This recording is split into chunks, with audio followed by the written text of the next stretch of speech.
और बाइबल बताती है अगर कोई अपने ही नजर में बहुत समझदार है तो उससे अधिक आशा मूर्ख से रखना। आपने देखे होंगे ना डेढ़ शाणे लोग, कितने लोगों ने देखे डेढ़ शाणे, सॉरी यहां बॉम्बे की लैंग्वेज है ये, क्या बोलते हैं, सयाने, सयाने, सॉरी हमारे बॉम्बे में डेढ़ सयाना बोलते हैं। सयाने लोग देखे हैं आपने, बीवी को मार के यहां की चर्च के अंदर रखे, praise the lord pastor ji, you know totally गहजी। एक भाई ने मुझे बोला, ब्रदर जो मैं आपको मना करता हूं वही करके दिखाता हूं। मैंने कहा क्योंकि मैं आदम की सच्ची संतान, जो आदम ने किया मैं वही करता हूं। आप जानते हो बहुत सारे जो लोग हैं ना डेढ़ सयाने, बोलो डेढ़ सयाने, हाँ बहुत सारी बहनें भी हैं, हाँ सच कहता हूं। बहुत लोग चर्च में एक्टिंग करते हैं आजकल, बोलो एक्टिंग, हाँ जय मसीह पास्टर जी। कुछ काम, कोई काम नहीं है, तू सुधर, और कोई काम नहीं है, तू सुधर, बस यही काम बचा हुआ है, हम बन जाएंगे, तू सुधर खाली। मेरे चर्च में एक ब्रदर आते थे, मैं जब भी चर्च में आता स्पीकर उठा के मेरे सामने रखता था। मैं दूसरी बार आया, मैंने उसको वॉच किया, अगेन ही पिक अ स्पीकर, तीसरी बार स्पीकर। मैंने एक दिन पूछा ये मेरे टाइम पे क्यों उठाता है? बोला ब्रदर कितना नम्र व्यक्ति है, नम्र नहीं पाखंडी है तो।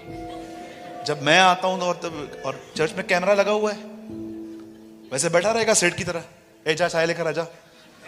लेकिन जैसे पास्टर आया, पास्टर जी, एक्चुअली इनको पोजीशन चाहिए। ये लोग सोचते हैं कि पास्टर जब देखेगा ना मैं नम्र हूं तो वो मुझे मिनिस्ट्री देके जाएगा। अगर कोई ऐसा यहां बैठा है जो पास्टर से मिनिस्ट्री चाहता है तो मैं आपको एक वचन बताना चाहता हूं आज। घर जाके यूहन्ना 1 अध्याय पढ़ना, वहां जानते क्या लिखा है? एक मनुष्य परमेश्वर की ओर से आया, जॉन द बैप्टिस्ट। याद रखिए प्रभु भेजना चाहिए। खेत के स्वामी से विनती करो कि वह अपने सेवकों को भेजे। पास्टर मिनिस्ट्री देगा ना 6 महीने में ले भी लेगा, खुदा देगा ना कोई नहीं बिठा पाएगा।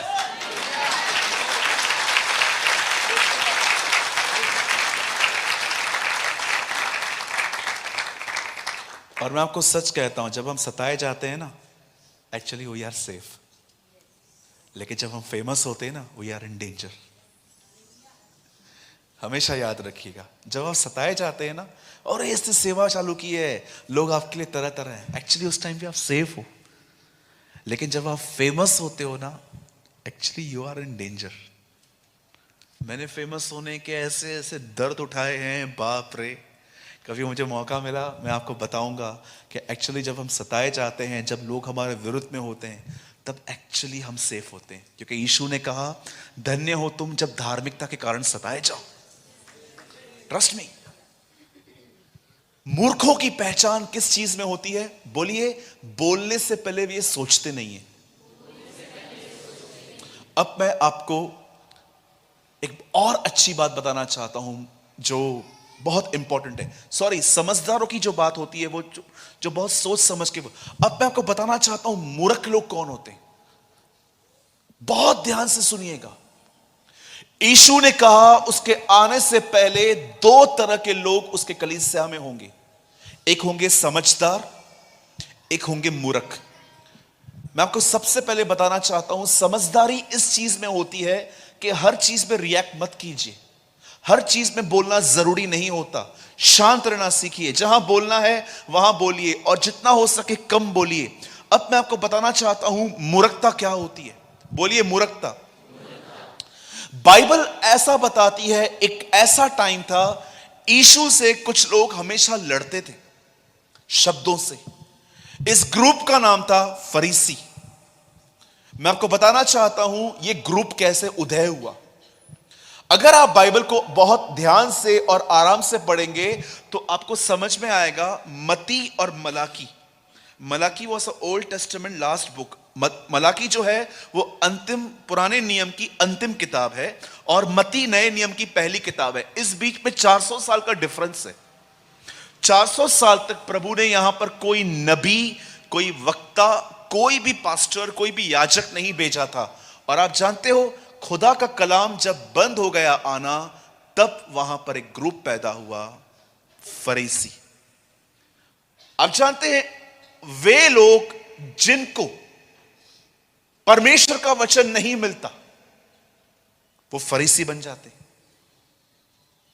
आप में से कितने लोग ये बात जानते हैं? मती और मलाकी के बीच में 400 साल का अंतर है। इस बीच में कोई खुदा का कलाम नहीं आया और एक ग्रुप बन गया, और इन्होंने बहुत सारी ऐसी आज्ञाएं निकाल दी जो एक्चुअली प्रभु की तरफ से नहीं थी, ये खुद की तरफ से थी। इसलिए यीशु ने कहा, ये मनुष्य की आज्ञाओं को परमेश्वर का धर्मोपदेश करके सिखाते हैं। इट मींस आज्ञा इनकी है, लेकिन बोलते हैं खुदा की तरफ से है। अब जानते हैं, एक ग्रुप था यीशु के समय में। अब जानिए कि सच्ची मूर्खता क्या होती है। बाइबल ऐसा बताती है, यीशु कंटिन्यू इनसे विवाद करता था, और ये लोग ऐसे लोग होते थे जो यीशु की सभाओं में यीशु से सीखने नहीं आते थे, ये यीशु की गलतियां निकालने के लिए आते थे। कितने लोगों ने ये कहानी पढ़ी है कि इन लोगों ने यीशु के सामने एक स्त्री डाल दी थी जो व्यभिचार में पकड़ी गई थी, और कहा इसे मार दे। अब एक सवाल पूछ रहा हूं, ध्यान से सुनिएगा।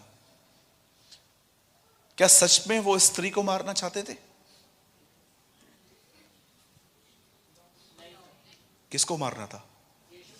यीशु को मारना था। उन्होंने उसके सामने एक स्त्री डाल दी और कहा, तू क्या कहता है इसके लिए? वो चाहते थे ये कुछ गलती करे तो पत्थर इसको मार दे। उनका टारगेट एक्चुअली वो लड़की नहीं थी, उनका टारगेट एक्चुअली यीशु था।